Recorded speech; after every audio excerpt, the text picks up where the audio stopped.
Alors, bonsoir tout le monde. Bienvenue à cette soirée, à ce conseil ordinaire du conseil d'arrondissement.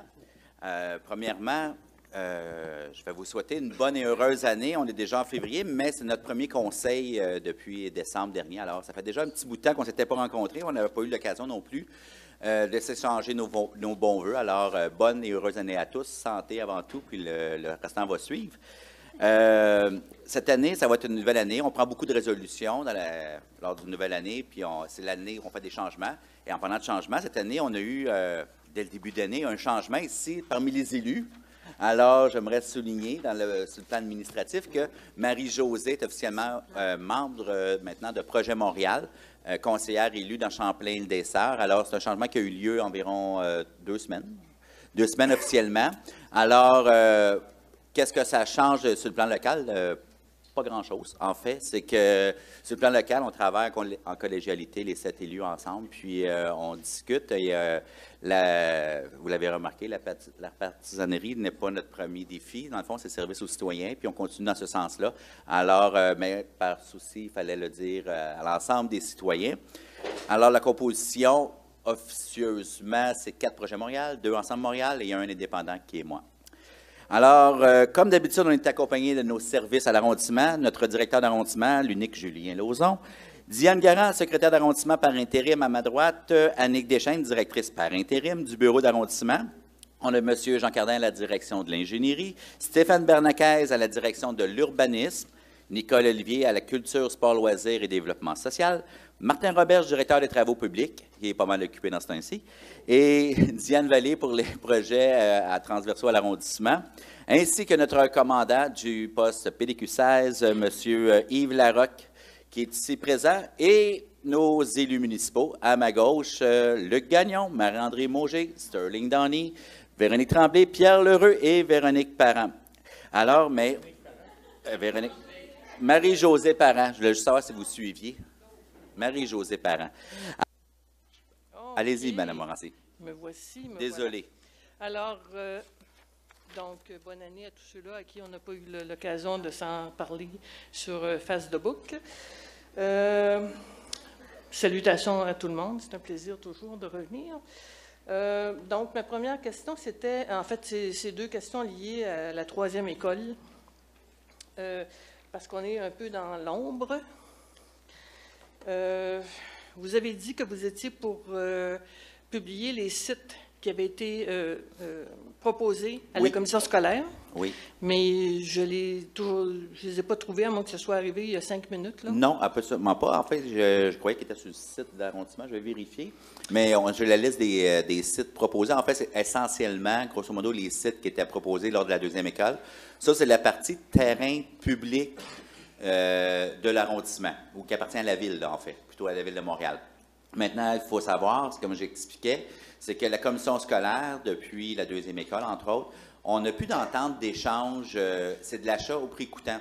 Alors, il n'y a plus d'échange de plateaux sportifs entre je te vends le terrain pour bâtir une école et en échange, tu vas payer la somme en plateau sportif pour des services rendus à l'arrondissement. Ça n'existe plus, ça, maintenant. Il doit payer en argent comptant. Ce qui fait en sorte que la commission scolaire, elle a toute la latitude pour aller acheter des terrains du privé aussi. Alors, les sites proposés, ça peut être des sites du privé. Et on sait qu'il y a eu un appel à proposition de la commission scolaire Marguerite Bourgeois pour cette question-là. Et il y a 2-3 semaines, la date, elle est tombée. Alors, on attend des nouvelles à la commission scolaire. Présentement, je vous dirais, en toute transparence, je n'ai reçu aucun appel pour une rencontre, quoi que ce soit. Nous, on a sollicité une rencontre à la commission scolaire pour voir c'est quoi les projets, qu'est-ce qui s'en vient, les prochaines étapes. Puis, on est en attente d'une réponse qui devrait venir sous peu, j'imagine, parce qu'ils ont reçu des propositions, évidemment. Mais on ne sait pas si on choisit des sites qu'on leur a proposés ou si c'est des sites privés qui ont une entente avec un partenaire. On n'aimerait pas ça, personne à Lille, revivre ce qu'on a vécu avec la 2e école. Mais pas juste à Lille, au conseil aussi, je vous le confirme. OK, je peux pleurer avec vous, là.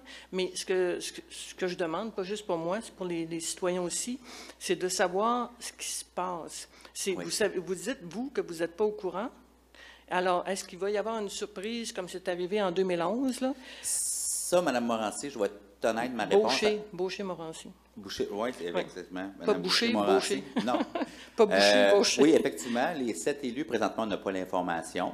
Mais ça, pour répondre honnêtement à votre question, je vous inviterais à aller au conseil des commissaires de la commission scolaire Marguerite Bourgeois.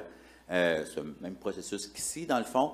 Et c'est leur projet à eux. Ils vont le faire. Nous, on est là en appui, collaborer avec eux, s'assurer qu'il y a une troisième école. On a des attentes aussi face à cette école-là, au niveau de son emplacement, idéalement. On a des attentes au niveau des services, la mutualisation des services. Moi, j'aimerais bien ça, qu'on puisse travailler en collaboration pour maximiser les services communs pour servir. Parce qu'un enfant dans l'arrondissement, que ça soit payé par une taxe scolaire ou que ça soit payé par une taxe d'arrondissement, ça reste toujours bien une taxe, puis c'est les citoyens qui l'auront payé au bout de la ligne. Alors, j'attends c'est dénouement là, pour la suite des choses, mais je vous invite quand même à aller à la commission scolaire, puis plus tôt que tard, poser des questions. C'est parce que dans les sites que vous dites qui ont été proposés là, dans votre... Oui, parce que c'est pas, là, c'est plus que 2 questions. Là, c'est pas une question. On jase, là. C'est pas une question. Ça, on ne peut pas jaser. C'est pas tout à fait comme ça comment ça fonctionne, vous le savez. Vous n'aimez pas ça? Mais je pourrais prendre le temps après, si vous voulez, madame. C'est très important quand même. C'est dans les sites qui ont été proposés. Oui. De ce que vous avez dit, c'est les mêmes que la deuxième école. Oui, exactement. Bon, alors, moi, je regarde tous les sites qui ont été rejetés. Oui. Alors, il ne reste pas grand-chose. C'est ça, je vous dis. Alors, c'est pour ça que je ne peux pas vous répondre, parce que toute la discussion qu'on pourrait avoir présentement, elle reste hypothétique. La seule chose que, c'est ça, c'est que...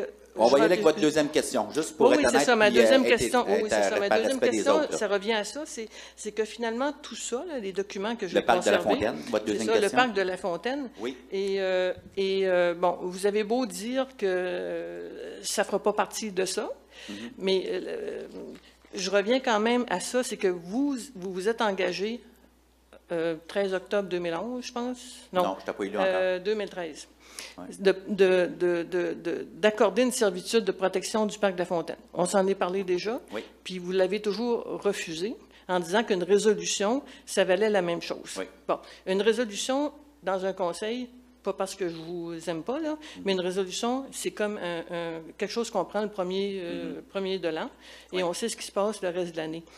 Une résolution qu'une servitude, c'est pas la même chose. Oui. Alors, moi et mes concitoyens, pour être sûr, je vous demande, là, surtout que vous êtes au comité exécutif, service aux citoyens, environnement, je vous demande, encore une fois, d'aller chercher une servitude pour protéger le parc de la Fontaine. Bien, en toute honnêteté, il y a une entente. Dans l'entente, c'est écrit qu'on ne va pas dans le parc de la Fontaine. Et surtout, on ne recommencera pas le débat de la deuxième école. Elle est ouverte, les enfants sont heureux, ils jouent dehors. Tout le monde est heureux. On ne retourne pas en arrière. On regarde en avant. Non. Mais non, je ne referai pas ce débat-là. En tout respect, je n'irai pas là. Non. Mais vous l'avez promis. Non, je n'ai pas promis la servitude. Ce que je vous ai promis, c'est qu'on a une entente qu'on a mis dans l'entente avec la commission scolaire qui a été signée, et ce qui était un fait plutôt rare à l'époque, on puisse avoir une entente comme ça avec la commission scolaire, qui a été signée avec l'association à l'époque. Alors, ça, là, c'est dedans.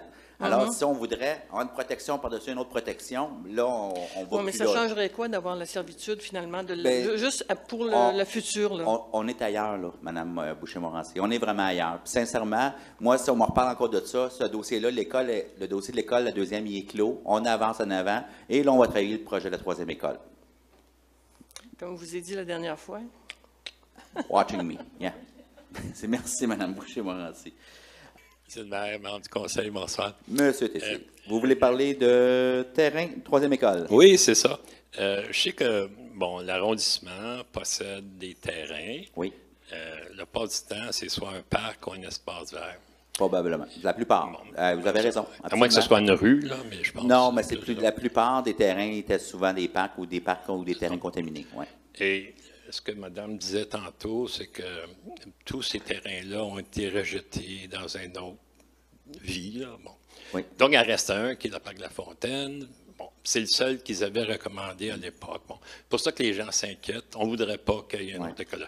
Maintenant, mets ça de côté. Mais je saute sur le bon là-dessus. Je vous le dis, je le répète, je n'ai pas de honte. Il n'y aura pas d'école dans le parc La Fontaine. Inquiétez-vous pas. Ce que vous voyez là restera intact comme ça. On n'est pas du tout dans cet objectif-là. Moi, comme élu, là, si je vous le dis tout de suite, je n'irai pas là. Good. Bravo. félicitations. Je vous le dis, je n'ai pas de cachette. Là. OK, touchez pas au parc, c'est ça qu'on dit. C'est ça. Bon, maintenant, c'est quoi l'alternative? Okay? Moi, ce que je comprends, la troisième école, c'est 50 millions. Ça, c'est de l'argent, là, OK? Et pour le fun, parce que je suis un petit peu nerd des fois, je suis allé voir sur la Pointe-Nord, j'ai trouvé 7 terrains qui seraient disponibles, c'est-à-dire à vendre, okay, pour accueillir une école, dont 3 qui vont passer ce soir, là, qui vont être rejetés, semble-t-il, parce qu'ils ne passent pas le test, je ne sais pas trop. Alors, il y a 7 terrains, juste la Pointe-Nord, que j'ai trouvé moi-même. Là. Mm-hmm. Alors, ma question, c'est est-ce que, en même temps, vous n'avez pas suggéré à la commission scolaire, bien, allez donc voir, regardez, il y a 7 lots ici là, que vous pourriez utiliser, acheter, faire un deal PPP avec le promoteur. OK, mais c'est ça, je vous dis tantôt, la meilleure personne pour répondre, c'est effectivement la commission scolaire Marguerite Bourgeois. Et ils ont fait un appel à proposition. Oui, je sais. Parmi ces 7 terrains-là, fort probablement que quelqu'un qui doit lever la main, qui doit proposer des choses. Puis ça, c'est la commission scolaire qui a ce dossier-là. Présentement, je n'ai pas eu de retour à ma demande de la commission scolaire pour savoir, puis finalement, avez-vous eu une entente ou quelque chose? C'est quoi la prochaine étape? Ça, on n'a pas de réponse encore. Mais effectivement, ils peuvent aller. Puis, nonobstant ça, M. Tessier, c'est que la commission scolaire, même si le terrain n'est pas à vendre, la commission scolaire elle a un pouvoir d'expropriation. Ouais, en plus, je vous dirais qu'elle peut aller n'importe où. Là. Non, la raison que je soulève ça, c'est juste une suggestion. Là. Je sais que vous n'êtes pas obligé de le faire, parce que lors des négociations antécédentes, la deuxième école, M. Gaworth, j'étais là dans le meeting, il était favorable à un PPP. Puis on était avec M. Gautrin dans ce temps-là, à la même table. Tu sais. Ça ne s'est pas réalisé, mais c'est une possibilité. Oui, mais quand tu dis 50 millions pour un projet, je pense que les promoteurs vont dire oui, peut-être ça pourrait être intéressant. C'est juste une suggestion. C'est une suggestion, puis ça, je vous invite fortement à le faire comme ça scolaire, Marguerite Bourgeois, parce que les projets, je ne sais pas. Je sais que les dernières rumeurs, ils parlaient, c'est sur Delanou, l'école, le projet, l'entrée du 700 Delanou, ils voulaient exproprier puis bâtir sur... C'est ma rue, ça. Ah! Ben non, c'est une blague, M. Tessier. Je vous taquine. Ben oui, je le sais, c'est pas ça que je le taquine. Elle connaît mon adresse à part de ça. We know where you live, c'est ça? Oui, moi, je sais que vous restez, c'est pour ça que je l'ai fait exprès. Je voulais vous faire réagir. Alors, on vous tient au courant, mais n'hésitez pas. Okay. Non, juste une suggestion. C'est bien parfait. Deuxième question. Oui. Rapidement. Vous avez dit tantôt, je ne veux pas vous contredire, là, mais 3000 cas, il y a quelqu'un qui vous a mal renseigné. Ça ne fait pas partie de la norme BNQ pour un éclairage résidentiel. La norme, c'est 1800 cas. Et j'ai regardé la dernière politique de la Ville de Montréal pour l'éclairage, décembre 2018. Up-to-date, Mme Mauger elle a une copie, j'en ai envoyé. Ce qu'ils disent, utilisez les meilleures pratiques. Ils ne disent pas quoi faire. Bien, c'est les meilleures pratiques qui sont reconnues, mais qui ne mettent pas non plus en danger les gens. Là, on s'entend. Je pense que c'est important de le dire. Au niveau de la norme BMQ, qu'est-ce que c'est la norme BMQ, en fait? Ils prennent l'ensemble des analyses qui ont été faites, puis ils en développent une moyenne, c'est ça, la norme BNQ? Non, la norme BNQ, les 3000 cas. Monsieur le maire, la norme BNQ, c'est un consensus. Des universitaires, la Ville de Montréal, l'Hydro-Québec, le ministère de l'Environnement, tous ces gens-là se sont assis ensemble. Ça a pris 2 ans. Ils ont dit, voici la norme. Alors, tout ce que vous avez à apprendre, vous prenez la norme, vous dites, voici la rue de Mme Malrose, ici, 1800 cas, 2 de lumière bleue, c'est réglé, le problème est réglé. Oui, mais vous venez de le dire, là. C'est que Hydro-Québec, la Ville de Montréal, tout ça, et la norme, ce qui a été choisi par la Ville de Montréal, pour l'ensemble du territoire de la Ville de Montréal, c'est 3000 cas. Je comprends ça. Ben, c'est ça que je vous dis. Mais c'est ils ont travaillé sur la norme, puis c'est du 3000 cas. Ils ne respectent pas la norme, c'est ça que je vous dis. Regardez, Marie-André, elle a la norme, Pierre Lheureux, il a la norme, regardez-la. Dire un mot là-dessus? Oui, bien, en fait, c'est vrai qu'il n'y a pas eu consensus sur la catégorie A et B. Là, je pense qu'il est rue locale, cas électrice et artérielle. Donc, ça indique meilleure pratique 1800 cas, mais il n'y a pas un nombre de Kelvin pour le compromis économique. Je regrette, on va le regarder ensemble, vous voulez, là? Je vais vous montrer qu'est-ce qu'il y en a exactement. Et pour la rue Melrose, et toutes les rues de l'arrondissement, pas juste la rue Melrose, toutes les rues de l'arrondissement. Mais c'est un choix, OK? C'est un choix. C'est la Ville de Montréal qui décide, one size fits all. Écoutez, l'île des Sœurs, là, il y en a quasiment le tiers qui sont remplacés. Puis ils vont vite en tabarouette pour les changer. Oui.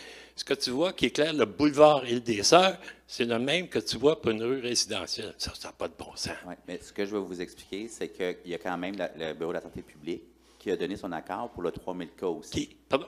Le Bureau de la santé publique de Montréal était d'accord avec la norme 3000 cas. Il n'y a pas de danger parce que vous me parlez comme si on mettait quelque chose qui n'est pas correct, là. Oui, c'est pas correct. Je vous dis, c'est pas correct.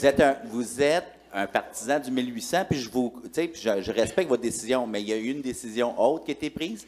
Je comprends, je suis d'accord. De façon consensuelle avec l'ensemble. Et pour revenir à votre dernière question, puisqu'on ne fera pas le débat ensemble ici ce soir, la dernière fois, vous m'avez parlé du 1800 cas, et ce que je convenais avec vous, c'est que dans les zones des espaces verts, des zones où au niveau il y a une forme nocturne, tout ça, que le 1800 cas, qu'à l'arrondissement, on allait à l'encontre de cette norme-là, et je vous confirme, et je l'avais confirmé, mais je vous le reconfirme, pour la portion piste cyclable, ça va être du 1800 cas. OK. Alors, excellent, bravo, félicitations. C'est ça que je vous dis. Mais une piste cyclable ou une rue résidentielle? Pas pareil, parce qu'il y a une question de sécurité et d'éclairage. Bon, d'accord. Écoutez, on ne fait pas de débat, là, mais n'importe quand, moi, je suis disponible là, pour aider. Qui veut bien l'entendre ici? Comment ça fonctionne, la norme BNQ? C'est tout ça. Oui. Mais ce que j'ai l'impression, si vous me permettez, c'est que c'est la Ville de Montréal qui a pris le contrôle des rues résidentielles qui, normalement, ont toujours été compétence de l'arrondissement. Et l'arrondissement s'assoit en arrière puis il laisse faire. C'est ça ce que je vois. Bien, il y a eu une fusion municipale en 2001. Non, on est d'accord. Historiquement, les rues artérielles, c'est la Ville de Montréal qui s'en occupe, les boulevards, OK? Et le regroupement des achats, tout l'approvisionnement de la Ville de Montréal pour les équipements de rue, tout ça, c'est centralisé avec des achats regroupés. M. Coderre a tout ramené ça chez lui. Oui. Tous les arrondissements, ils ont dit « OK, faites-le, nous autres, ça ne nous coûtera pas une scène. » Mais je veux juste vous dire que la compétence a été renouvelée en passant cette année. Mais rien n'empêche pour vous de dire « Hey, c'est peut-être un peu trop fort ce que vous faites là. Mettez donc du 1800. Oui. Vous pouvez le faire en tant qu'arrondissement. La Ville-Centre encourage les arrondissements de s'exprimer. C'est juste ça. Mais je comprends. On aura la chance d'en reparler certainement. Okay. Mais je vous entends très bien, puis je ne vous obstine pas sur le fond, puis je respecte votre opinion. Mais comme je vous dis, il n'y a pas de danger. Puis je ne voudrais pas qu'on lance dans la population qu'il y a un danger avec le 3000 cas. C'est juste ça que je veux vous dire. Mais la différence, c'est que on a parlé avec M. Bernacquez tantôt. Oui. Il y a intensité, OK? Oui. Puis il y a température de couleur, OK? Oui. Alors, tu peux, avec n'importe quelle couleur, avoir n'importe quelle intensité, OK? Ça, c'est réglé. Ce qu'on a présentement, c'est du 8 de lumière bleue HPS, right? Ce qu'on installe, 3000 K, c'est 20 de lumière bleue. Alors, pourquoi installer ça? On installe ce qui est pire que ce qu'on avait avant, en termes de lumière bleue. C'est juste ça que je dis. Ce que je vous propose, envoyez-moi un courriel, puis je vais vous envoyer du détail au niveau par rapport à ce que vous dites, au niveau d'intensité de lumière bleue, tout ça. Je vais tout vous donner le détail. J'ai tout ça par cœur, ça fait 2 ans, facilement. C'est ça, non, je vous dis, en toute sincérité, j'ai mis beaucoup de temps là-dedans. Oui. Okay? Je suis ingénieur de profession antérieurement. Oui. Je sais de quoi je parle, OK? Alors, j'essaie de vous donner l'information et une façon d'agir. C'est juste ça. Merci, M. Tessier. Alors, Mme Constantin, qui veut nous parler d'éclairage de rue. Mme Constantin. Ça commence à être un enjeu. Excusez-moi les gens de la salle, là, mais on est vraiment plusieurs à être préoccupés. Bonsoir, Monsieur le maire, Mesdames, Messieurs les élus, membres du personnel et citoyens, citoyennes, et bonne année. Effectivement, c'est la première fois. Je remercie M. Tessier. En fait, mon intervention va être plus courte parce qu'il a déjà pas mal mis la table. Dans les prises de décision, on dit toujours qu'il y a le principe de précaution qui devrait inspirer les décisions. Et dans le principe de précaution, il y en a aussi un qui est prendre en compte les enjeux de santé. Moi, je trouve ça étonnant que pour ce qui est des berges, on applique 1800 cas pour protéger les oiseaux. Et pour les êtres humains, on monte à 3000 et puis 20 de lumière bleue. Et vous ne pouvez pas nier qu'il y a quand même des études qui démontrent que ces niveaux-là entraînent des problèmes de santé ou qui peuvent toucher, par exemple, le sommeil, les cycles, ce qu'on appelle les cycles circadiens. Ça touche les oiseaux, ça touche les humains. Ça peut toucher aussi, j'ai lu aussi un article d'une organisation pour les personnes non-voyantes, ça peut entraîner ou accélérer la dégénérescence maculaire. Ça, avec le vieillissement de la population, c'est pas drôle. Puis, toujours, ultimement, le cancer. Alors, quand il y a des études qui soulèvent ça, il me semble que le principe de précaution voudrait qu'on analyse à fond.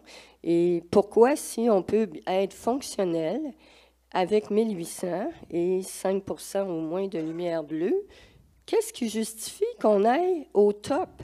C'est ça que je ne comprends pas. On a ça 1800 en ce moment, on est content, personne ne se plaint. On n'a pas 1800 là, en ce moment. Bien, entre 1800 et 2200, là. C'est ça.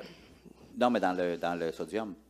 Dans le sodium, c'est ça. C'est pas la même. Ben, c'est ça, on change de type d'éclairage et il y a une question d'économie d'énergie. Et les études ont été faites aussi, parce qu'il y a des études qui disent des choses, effectivement, mais il y a d'autres études qui... Ça.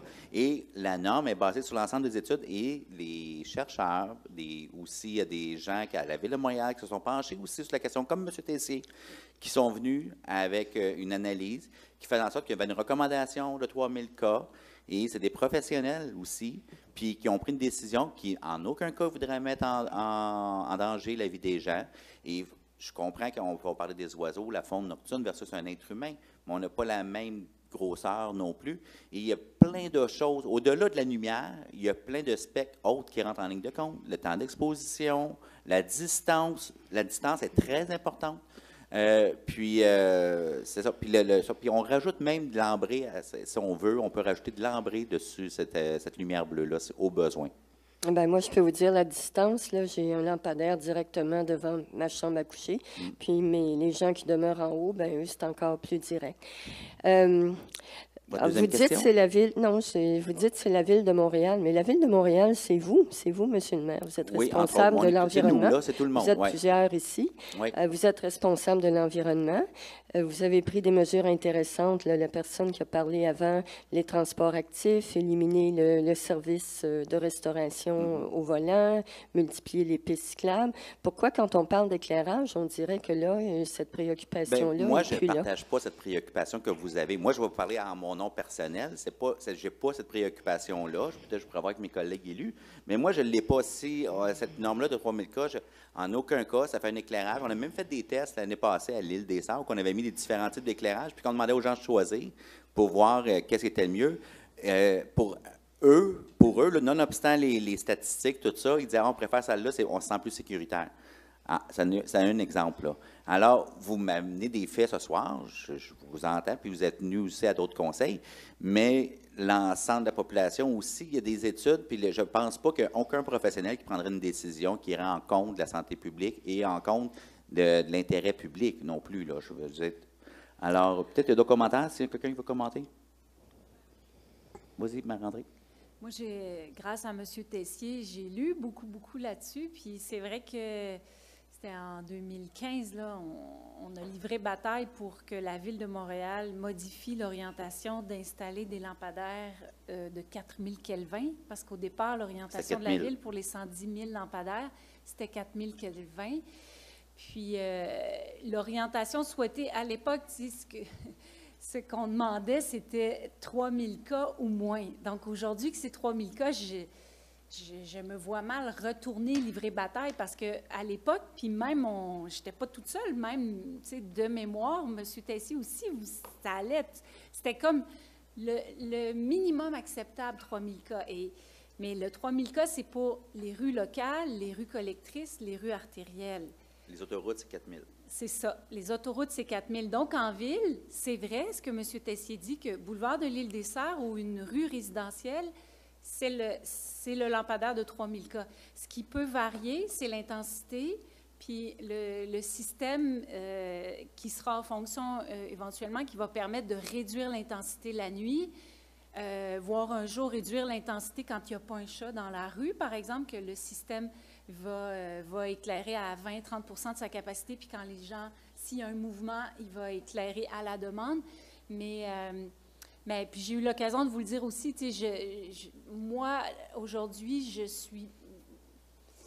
Tu sais, je vais retourner encore dans les rues où il y a 3000 cas, mais je ne vois pas ça comme un même enjeu de santé publique, comme quand on voulait déployer à grande échelle sur l'ensemble du territoire de l'île le 4000 cas, où là, j'avais vraiment l'impression qu'on faisait fausse route. C'est sûr que j'aurais préféré 2000 cas. Honnêtement, une lumière ambrée, mais il y avait aussi un objectif d'économie d'énergie, de durabilité de 20 ans. Fait qu'on est dans le compromis à 3000 cas. On est dans le compromis, c'est vrai. Mais OK. en Est-ce tout qu'il y cas, a vous d'autres nous amenez à commentaires? réfléchir encore là-dessus. Mais C'est ça. Est-ce qu'il y a d'autres commentaires d'autres élus ou c'est bon? Pierre? Je vais faire quand même un topo. Il faut reconnaître que je pense que la Ville joue là-dessus, c'est certain, depuis longtemps. C'est que les normes ne sont pas figées. Il y a la norme meilleure pratique, puis il y a la norme CET, qui est le compromis économique et technique. Donc, généralement, c'est des compromis. Hydro-Québec, les municipalités, les ministères du Transport ont poussé beaucoup pour augmenter, avoir des normes plus élevées pour l'éclairage, entre autres pour la couleur de la lumière. Et j'ai l'impression qu'on le voit, entre autres pour l'éclairage en zone 1, qui est une zone rue locale, résidentielle. La meilleure pratique, c'est 1800, mais la norme CET, c'est 3000 cas. Donc, la Ville, j'ai l'impression, a fait le choix d'aller vers la norme CET plutôt que la meilleure pratique. Donc, il y a comme une marge de manœuvre que les villes ont qui est enchâssée dans la norme qui a été entérinée par la BNQ. Il faut la voir, il faut la lire, puis c'est ça. Je pense que la Ville joue là-dessus. Mais je pense, pour réitérer un peu ce que disait Marc-André, on est dans la norme de compromis, là, en toute honnêteté. Le point exact, quel serait le mieux, mais il y avait des objectifs divers, puis c'est une norme de compromis qui a été faite, mais c'était un débat quand même qui a duré un bon bout de temps à l'époque. Monsieur Darnay? En fait, j'ai juste un commentaire. Comme je dis, moi, j'étudie toujours le dossier. Je ne suis pas un expert là-dessus, mais je comprends les préoccupations des gens. Je les écoute depuis longtemps. Je me pose des questions aussi pour m'informer. Je pense que beaucoup de résidents, au niveau des rues résidentielles, vivent une inquiétude comme je vis personnellement. Donc, ma maison se donne direct devant un lampadaire de la ville et le soir, j'ai de la misère à dormir avec les lumières existantes parce que ça rentre dans la maison. Donc, si je n'ai pas if I don't have a blind that's completely closed and my room isn't completely dark, there's always light that comes in. Donc, mon sommeil est affecté par ça, ma qualité de vie, ma qualité de sommeil, etc., est vraiment dérangée par ça. Donc, ça, je l'entends, je partage la même préoccupation parce que j'y vis, donc je suis sensible. Pour quelqu'un qui ne le vit pas, je pense qu'ils ne comprennent pas l'impact que ça a vraiment. Ceci dit, même à Crawford, sur la rue Crawford Bridge, en fait, ils ont changé les lumières. J'ai parlé avec plusieurs de mes voisins pour voir est-ce que maintenant, avec les nouvelles têtes de lumière, est-ce qu'il y a un éclairage qui rentre chez vous? Est-ce que c'est bidirectionnel plus vers la rue? La plupart des gens disent que les nouvelles éclairages, et encore, je ne les défends pas, là. Je dis juste, les gens, ils disent que ça rentre moins qu'avant que les autres, parce que les autres, we had a lot we were losing a lot of the night sky. Un halo. Oui, c'est ça. It was coming in. Now it seems to be un petit peu moins. On éclairait le ciel aussi, là. Oui, c'est ça. Avant, on éclairait le ciel. Now there's a lot more light, less loss of light. Encore, jusqu'au temps que j'y vis, moi, je suis quelqu'un qui vit par expérience, là, et c'est là où je peux me pencher, mais j'entends les préoccupations, puis je pense que c'est important qu'on continue comme des élus à les écouter et de voir c'est quoi la meilleure solution pour les gens. Comme Mme Mauger avait dit, la possibilité à un moment donné de changer l'intensité des éclairages à certains temps, donc le soir ou quelque chose pour les réduire, c'est des trucs comme ça qui m'intéressent à voir c'est quoi les possibilités, parce que ça va aussi changer l'impact sur la qualité de vie des gens. Donc le soir, ça peut être diminué dans certains endroits. On a parlé de ça sur les pistes cyclables. Le tunnel Saint-Rémy, pour ceux de vous qui l'ont déjà pris, toute une différence. Ça a été rénové dernièrement. Et donc, tout le tunnel, quand l'éclairage y était éclairé, c'est tout du DEL. Écoute, tu rentres là-dedans, là, you feel like you're in Las Vegas. Ça te réveille, là. Mais qu'est-ce qui est intéressant, c'est qu'ils sont tous sur des motion sensors. Fait que la moitié de la tunnel est éclairée jusqu'au temps qu'un véhicule rentre dedans. Puis après ça, tu vois toutes les lumières, ils s'allument. Donc, on avait parlé de ça pour les cyclables et tout ça, qu'il y a des sensors peut-être. Il y a des possibilités de voir qu'est-ce que nous pouvons faire pour que ça soit beaucoup plus acceptable et pour avoir le moins d'impact. Mais en même temps de garder la sécurité en première considération aussi. Là. Mais c'est juste mon commentaire, je voulais pas... J'apprécie ce que mes collègues y ont dit, mais j'ai des préoccupations personnelles et encore, je n'ai pas fait de note là-dessus. Moi, je suis très prête à m'asseoir avec M. Tessier encore pour apprendre. Vous avez partagé beaucoup d'informations à date. Ça m'aide. Je fais des recherches. Je parle avec mes collègues. Donc, je vous remercie pour le temps que vous mettez dans ce dossier-là. C'est important. Merci beaucoup. Parfait. M. Gagnon, juste avant de M. Gagnon, juste aider Sterling pour la question de chez vous, ta maison. Présentement, tu n'as pas de toit. C'est pour ça que ça ne t'a pas aidé. C'est en rénovation. Il est en rénovation. Il n'y a pas de toit chez eux. OK, Luc. Avant d'être élu, je me suis spécialisé en dessin assisté sur ordinateur. Je faisais des plans d'aménagement commercial. Et pour prendre une décision, depuis que je suis élu, je me fie aux professionnels. Et à date, je pense que le dossier était très médiatisé. Il y a des publications sur Facebook, sur à peu près tout ce qu'il y a de médias sociaux. Et s'il y avait un danger réel, je suis convaincu que le directeur de la santé publique serait probablement ici à nous parler. Je vous propose, peut-être pour étayer votre souci ou votre crainte, de demander si, au prochain conseil, il voudrait venir parler du dossier. Moi, ça me ferait plaisir de l'entendre parler du dossier. Puis si vraiment il y a un danger, il va nous le dire. C'est un professionnel. Non. Je vous remercie. Puis juste avant de terminer, Mme Tremblay qui avait un commentaire. Je pense qu'on va avoir pas mal répondu finalement à votre question. Oui, bonsoir. Mais on est allé à l'île des Sœurs. Le conseil est allé à l'île des Sœurs à la fin du mois de juin dernier. Et il y avait au moins une question sur deux qui était sur l'éclairage. Alors, c'est un peu la répétition ce soir. Puis, on le sait comment c'est un enjeu important, notamment à l'île des Sœurs et notamment à cause ou grâce à M. Tessier. Et effectivement, si c'était juste de moi, là, je le mettrais le 1804, ne serait-ce que parce qu'il s'est tellement démené, puis qu'il est tellement convaincu, puis qu'il m'a tellement convaincu. D'un autre côté, on paye des gens, on a des experts du côté de la ville pour faire des recommandations. Ces gens-là sont censés faire leur devoir, être responsables et faire des recommandations qui, comme disait Marie-André tantôt, qui sont un résultat d'un compromis économique, durabilité, etc., etc. J'aimerais revenir, parce que M. Tessier m'avait renseigné à un moment donné sur un conférencier, un chercheur du Cégep de Sherbrooke. J'ai assisté à une partie de la conférence, j'ai lu sur lui, sur ses études, puis c'est préoccupant, les résultats des études, je les ai lus moi aussi. Sauf que ce sont des études de corrélation. Il n'y a pas, dans ma compréhension à moi, d'études qui disent la lumière bleue cause le cancer. C'est vraiment une étude de corrélation. Il y a plus de tel type de cancer dans ce coin-là et en même temps, il y a plus de lumière bleue. Mais ça ne veut pas dire que parce qu'il y a de la lumière bleue, on a un cancer de la prostate ou qu'on a un cancer du sein. Alors, il faut quand même être nuancé. Tu n'auras pas de cancer de la prostate, Véro, je te le promets. Non, OK, merci. Non, mais il faut quand même être nuancé par rapport à ces études-là. C'est juste ça que je veux dire. Je ne dis pas qu'elles ne sont pas vraies, je ne dis pas qu'elles ne sont pas bonnes. Je dis qu'il n'y a pas, dans ma compréhension, d'études qui disent qu'il y a vraiment une cause et un effet. Alors voilà. Donc, je pense qu'on est allé pas mal au bout du sujet. Oui, mais merci tout le monde. Puis, merci, Mme Constantin, pour votre question. Puis, on aura sûrement la chance d'en discuter. Dans le pire des cas, on s'appelle avec nos cellulaires. Fait que, t'as qu'à rester dans les zones. Oui, mais vous savez que dans d'autres arrondissements, il y a des groupes de citoyens aussi qui soulèvent la question. Oui, mais c'est ça. Alors, puis, ça va revenir à la ville-centre. Si vous avez des préoccupations d'en faire part, il n'y a pas de problème, là. Puis, c'est pas un reproche, hein. Je vous dis, on est là pour débattre. C'est un conseil d'arrondissement, ça sert à ça aussi. Bien, le souhait, c'est si qu'on peut continuer à échanger. Je pense qu'il y a des gens de la rue Melrose là, qui seraient disposés à participer au dialogue. Absolument. On est ouvert à ça. Puis, sincèrement, puis l'échange, le débat, puis ce qui est fait aujourd'hui, une société en mutation constante. Merci beaucoup. On va y aller avec M. André Julien, un petit nouveau aussi. Alors, développement de la Pointe-Sud. M. Julien, comment allez-vous?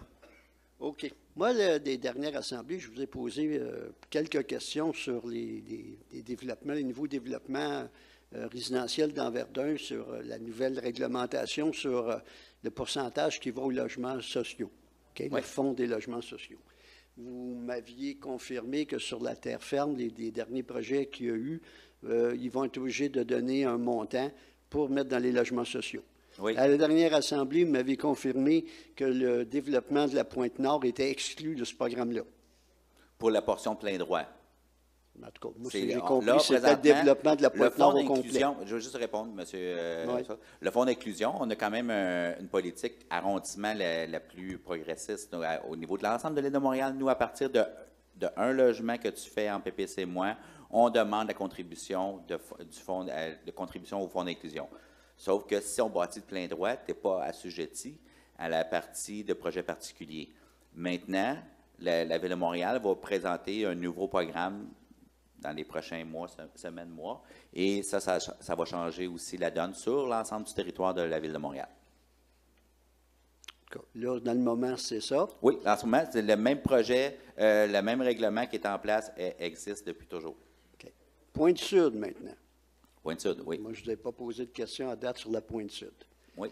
Là, il y a le projet de la phase 2 qui va se faire de Symphonia, Pop. au bout, là. Mm. Est-ce que ce projet-là, qui vient d'être adopté il n'y a pas tellement longtemps, va être assujetti à ce fonds-là? Non, parce qu'il est de plein droit. Il était déjà autorisé au niveau de assujetti. Il n'était pas assujetti. Vous ne trouvez pas qu'il y a une disparité entre comment on pourrait dire ça, les promoteurs de la terre ferme versus les promoteurs de l'île des Sœurs? Là, Ben, vous venez me confirmer qu'autant la Pointe-Nord que la Pointe-Sud sont exempts de ça. Puis ici, nos promoteurs sur la terre ferme, eux autres doivent payer. Oui, mais là, on C'est- prend c'est spécial. C'est pas spécial, c'est juste, là, je vais vous expliquer, c'est que dans le plan, dans le schéma d'aménagement du secteur, c'était autorisé déjà. Ça redate de bien avant nous. À l'époque, vous veniez déjà, puis vous savez, c'est une époque qui était là, puis qu'on a autorisé ces constructions-là, et aujourd'hui, ils sont de plein droit. Moi, je peux bien changer tous les règlements du monde là, à arriver là, mais somme toute, ces gens-là sont de plein droit. Je ne peux pas revenir en arrière. Là. Vous ne trouvez pas qu'ils ont un avantage indu? Bien, par rapport à leur projet, tout est toute la perspective de qu'est-ce qu'on doit. Moi, je pense que tout le monde devrait payer une contribution au niveau du filet social. Je crois que oui. Ben oui. Mais présentement, pour l'appliquer, je ne peux pas le faire de façon systématique. Les règlements en vigueur ne me le permettent pas. Mon Dieu, pauvre vous. J'allais vous oublier, Mme Casey. Allez-y. Le parc La Coursière, lampadaire, piste cyclable. Là, je fais un croche à notre politique. 4e question, allez-y. Bonsoir tout le monde. L'an dernier, au mois de septembre, vous êtes venu rencontrer des citoyens de l'île des Sœurs pour la fameuse situation du lac La Coursière et Oui. vous sembliez être aussi excédé que toute l'Assemblée. Et ce que j'ai compris en conclusion, c'est que vous sembliez dire que la seule façon de régler ce fameux problème de dédale linguistique là, au sujet du lac, c'était de demander à la Ville un changement de nomination de lac à je ne sais pas quoi. Mettons. On en est rendu où là-dedans?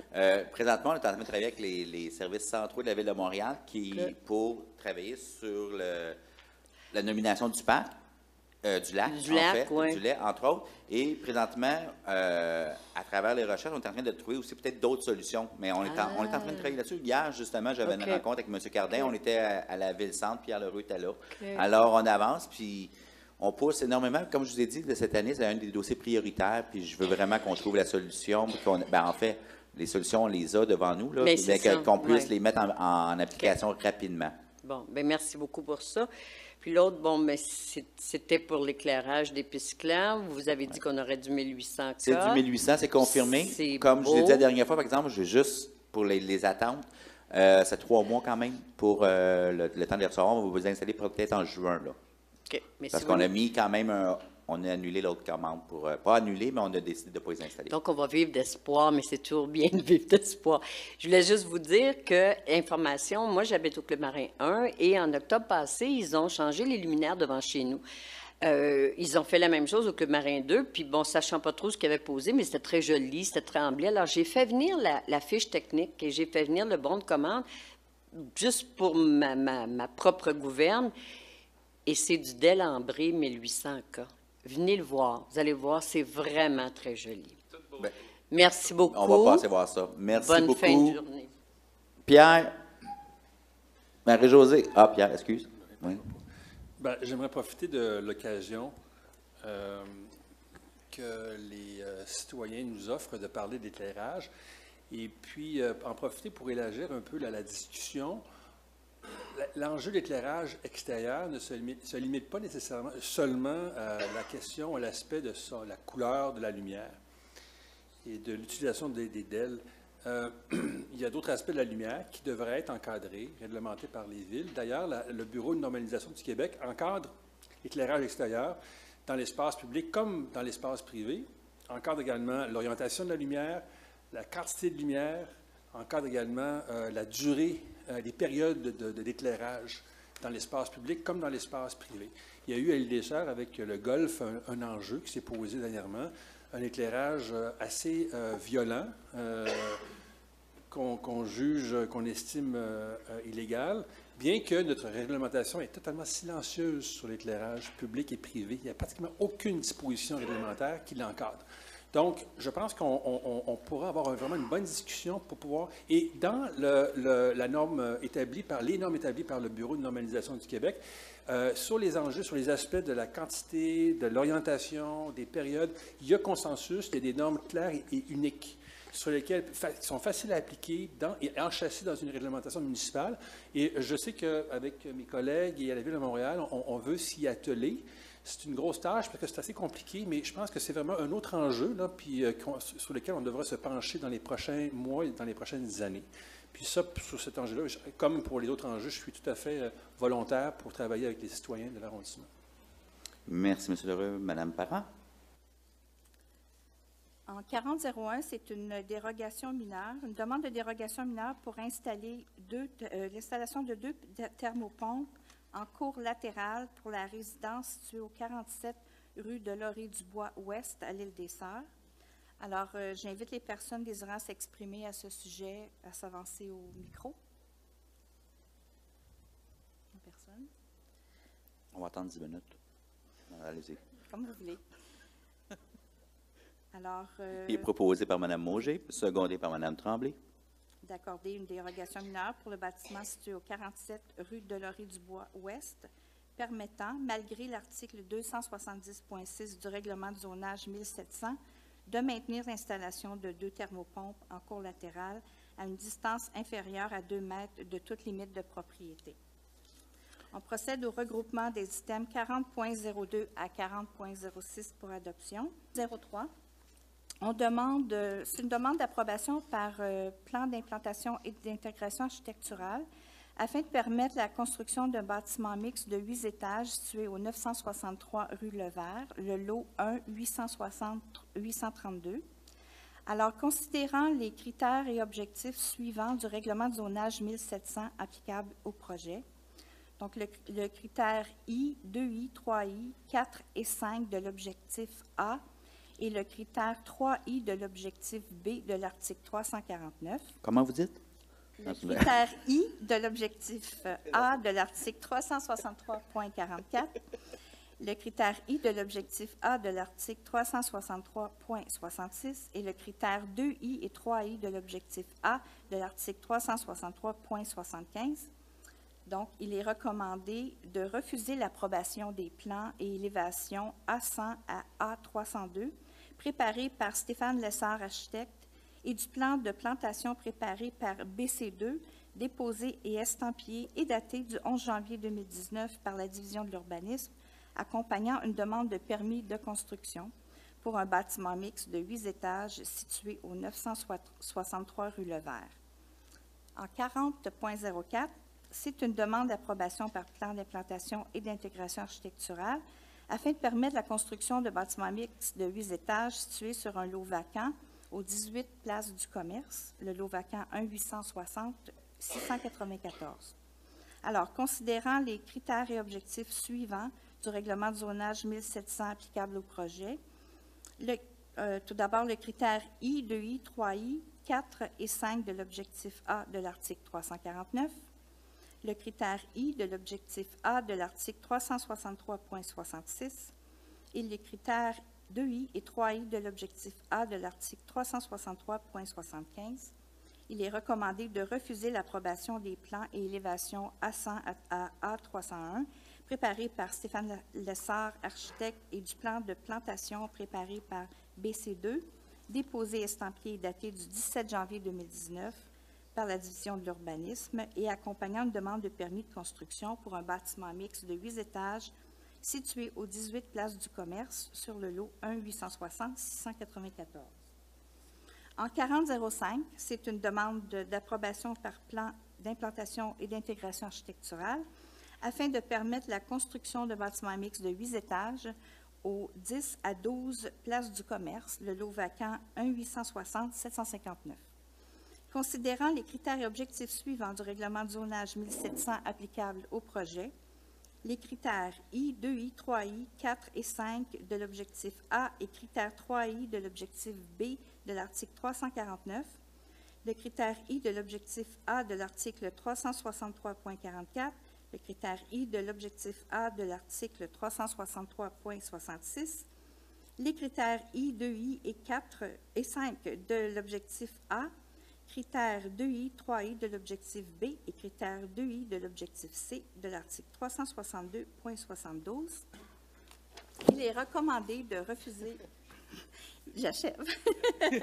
Il est recommandé de refuser l'approbation des plans à élévation ASA A303 préparés par Stéphane Lessard, architecte, et du plan de plantation préparé par BC2, déposé, estampillé et daté du 14 janvier 2019 par la Division de l'urbanisme, accompagnant une demande de permis de construction pour le bâtiment mixte de 8 étages situé au 10 à 12 Place du Commerce.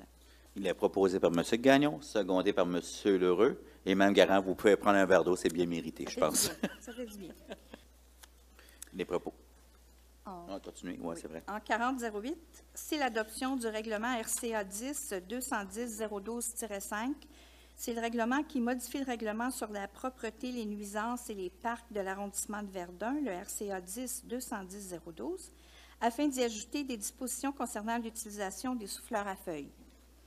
Alors, vu l'adoption de l'avis de motion donné du règlement modifiant le règlement sur la propreté, les nuisances et les parcs de l'arrondissement de Verdun, à la séance du Conseil d'arrondissement du 4 décembre 2018 par sa résolution CA 18-210-284, vu le dépôt du projet de règlement intitulé « Règlement modifiant le règlement sur la propreté, les nuisances et les parcs de l'arrondissement de Verdun » à la séance du Conseil du 4 décembre 2018 par sa résolution CA 18-210-284, vu la modification de l'article 1 du projet de règlement, attendu qu'une copie du règlement et du dossier décisionnel ont été distribués aux membres du Conseil plus de 72 heures avant la séance et qu'aucun changement n'y a été apporté, attendu que l'objet de ce règlement est détaillé au règlement et au présent sommaire décisionnel, il est recommandé d'adopter le règlement RCA 10-210-0012-5 intitulé « Le règlement modifiant le règlement sur la propreté, les nuisances et les parcs de l'arrondissement de Verdun ». Et on arrive avec le dernier point du Conseil, Mme la greffière. Affaire nouvelle? Hein? Non, c'est pas affaire nouvelle. Non, il n'y a pas de nouvelles. Okay. Il n'y a pas d'affaire de nouvelles. Alors, communication du président public, il n'y en a pas. Il n'y en a pas. Et en 7004, levée de la séance. Proposé par M. Downey et secondé par M. Gagnon. Merci beaucoup. Écoutez, on se revoit au mois de mars. Et vous savez, le mois de mars, c'est quoi? On va approcher du printemps. Et j'ai hâte en tabarouette. Merci beaucoup.